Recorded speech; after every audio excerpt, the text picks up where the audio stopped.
Bonjour Banamboka Balandi émission Nabiso ya autopsie na chaîne Nabiso ya New Libre Débat TV to pesibino mbote mingi bisika bozali partout na mokili ya Amerika na mikili misusu ya Europa partout mbote mingi euti pa ya chaîne Nabiso New Libre Débat TV na émission Nabiso ya autopsie. Tozali kana na exception ko lobela bino kolala kolamuka ezali volonté ya Nzambe ezali volonté ya Nzambe pona nini na ngonga oyo pema yo fere ozwi kumisa Nzambe baninga mosusu na ngonga oyo bazali bisika ya malili bisika ya malamu te bazali na nzoto kolongo mosusu te pema yo fere ezali susu te basili kotika biso me yo ezala bomoi zalana etamboli ya malamu zalana efandeli ya malamu na se ya mokili ya Nzambe na se ya mabele oyo kosala baninga mabete kosala baninga pasite mesala kaka pe bolamu pe soko sali mabe ye banengeni ya kozongisa bolimbisi yango wala tokela mbango yose no séjour papa mokonzi na Tanganyika bokotala na bilini ndenge akeza la ki chaleur ndenge bayambaki ye ndenge akendaki bisika nyoso tu pe na discours apesaki bokolanda yango alobi makambo ya révision ya constitution ka ndenge alobaki na Okatanga a changer te tout le monde a une constitution où il y a belligérant,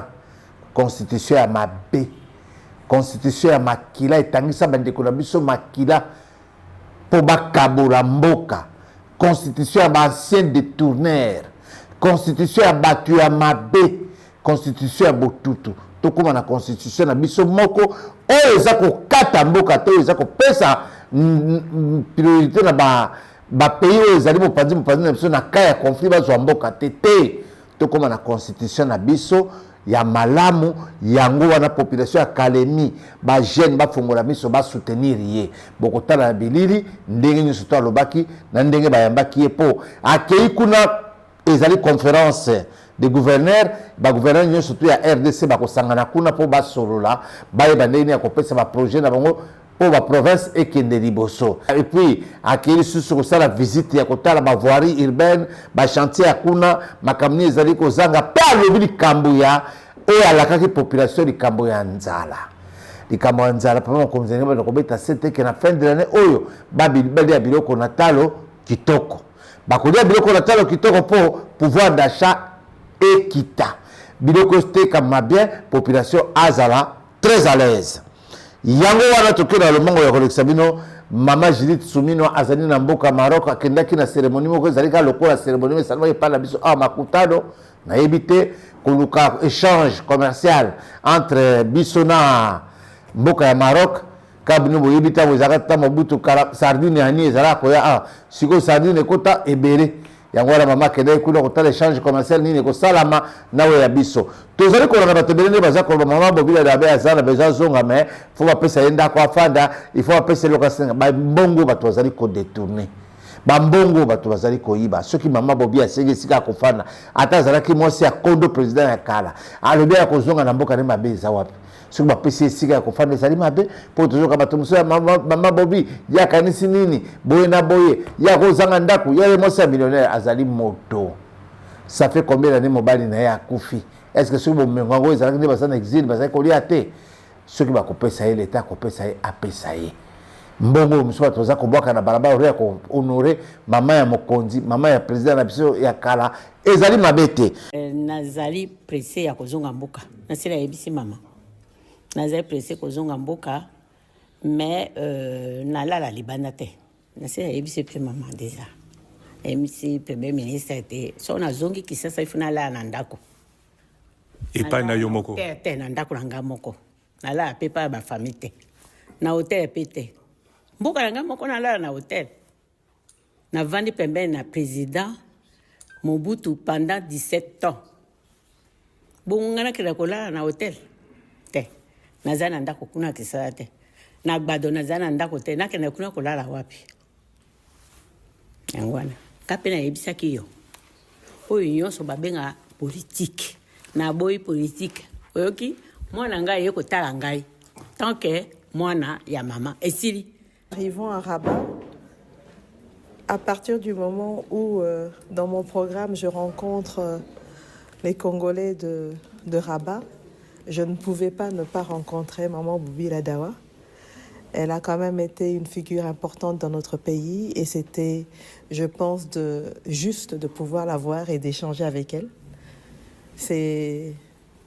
Elle a porté les couleurs de notre pays. Elle continue d'ailleurs à les porter. Vous voyez, hein, maman est là dans sa tenue congolaise, en pagne, etc. Et je pense que c'était important de pouvoir la rencontrer, d'échanger avec elle. Elle m'a donné des bons conseils en tant que maman.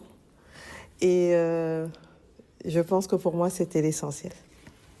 Ma Bobi Omoni, maman a commis première ministre. Et Sengoto et Sengoté, et le koni no koloba. D'ailleurs, c'est na yebisaki yemoko. Na bitango na landi na télévision te ba nommé premier ministre moi si na CPA ki koleka.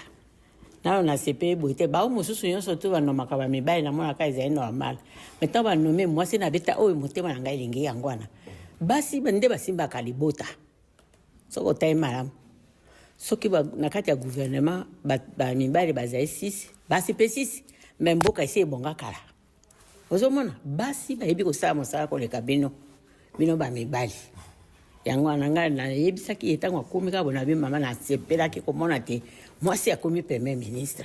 To kena lombango na ndenge ya koyebisa bino mbatalo ya biloko ndenge batima na mboka mokoko saba tozali kobelela yo tika likambo ya biloko ya talo ekomata. Longwa ministre ya bureau koma ministre ya terrain. Tambela oyo biloko kokita on dirait ozali ko combattre projet ya tata mokonzi liso kulu na ya lobaki ke biloko ekitatalo mais pas nous ande biloko ematatalo boko tala biloko ko tableau oyo tozwi ya suka awa ba prix ba biloko nini ba vivre frais ezali ko tekama boko tala biloko boko juger ke mwana mboka azana esika na ete il faut aluka ba tia moto mosu na esika po ya azali kokoka yango te yango wana tokeli mbango na makambo etali mwana mboka Gisaro botana na bilili asalaki inspection ya province ya Tanganyika surtout na ville ya Kalemi kolanda tina bordure ya lac Tanganyika ndenge mai ebali kolia balabala po ekele ti kobuka na bandako il faut ko sécuriser yango kotala nini ya kosala ke ezala bien atali susu asala inspection ya voirie urbaine bokolanda commentaire ya mwana mboka Solange Kwale oyo azali confrère na biso oyo yakendaki kuna. Dans le cadre du séjour de travail du chef de l'État, Félix-Antoine Tshisekedi, à l'occasion de la conférence de gouverneurs à Kalemi dans le Tanganyika, le ministre d'État, ministre des Infrastructures et Travaux Publics, séjourne dans cette ville lacustre, accompagné des responsables de services techniques sous tutelle de son ministère. Homme de terrain, Alexis Gisaro Mouvouni a marqué sa présence dans ce coin du pays, d'abord par la visite de la voirie urbaine et quelques routes tanganikaises.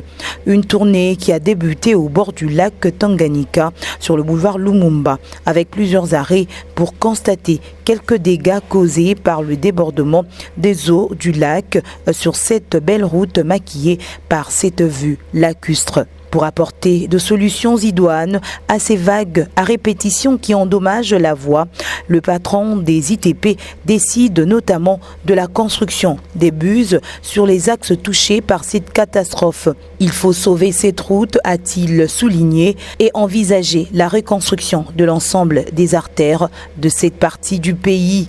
Alexis Gisaro Mouvouni a aussi précisé qu'il faut gérer le niveau du lac Tanganyika en procédant au curage régulier de la rivière Lukuga, l'exécutoire naturel. Après son passage sur le boulevard Joseph Kabila, dont l'extension en 2022 a permis la modernisation du pont Lubouye, Alexis Gisaro Mouvouni a poursuivi son périple sur la route nationale numéro 5 dans son tronçon compris entre Kalemi et Manono. Ces travaux lancés en octobre dernier visent notamment à booster l'économie de la province du Tanganyika et ouvrir un nouveau couloir pour la sortie des matières premières. Représenté par le directeur général de la CGT lors du lancement officiel de travaux, le ministre d'État des ITP a tenu personnellement à s'imprégner de ce projet de construction de cette route de 446 km avant le début des travaux de grande envergure. Cette route sera construite sur financement issu du partenariat public-privé obtenu du concessionnaire Faipon. Elle permettra de désenclaver la province de Tanganyika et ses environs. Outre la route, ces projets prennent aussi en compte le remplacement de plusieurs ponts sur ce tronçon. Yango wana tokena makambo mbango etali gouverneur ya ville ya Kinshasa asalaki mosala moko pembeni ya hôtel de ville basalaki bakaniveau ti lelo bakaniveau wana ekundama te. Même esika yo fandi yo moko bana mboka bomba oyebi ata kosécurize yango te, oyebi ata kokunda bakaniveau te. Tala moto ake kozinda na mai kuna akoti na libulu babimisi ekobimisa kobuka batalatala na nsima. Oyo modele nini esaleli toza kokenda na mboka botala banzela ti sikoyo tobeleli makambo ya nzela mwana mboka bomba eloko eza kosalama te. Tozali awa na problème eza na 29 ministres bakokite gouvernement. Tito comme à lobby, beaucoup de évaluation, 29 ministres bientôt, na départ du gouvernement Bazali Kokende. Incompétence, conflit, détournement, beaucoup landa bango na émission Oyo. Ezali Koya, toko tangi la bino ministère, moko la moto sala évaluation na yango, Oyo Kokai Mosala, na Oyo Koki Mosala te, Bazali Kokende po, incompétence et l'équipe, population Azali Ko souffrir. Moi, na boka moko kosama, tika ko combattre discours ya papa mokonzi na makambo etali nzala yango wana pona lelo to suki wana bokolanda bilili makambo so sili ko yebisa bino.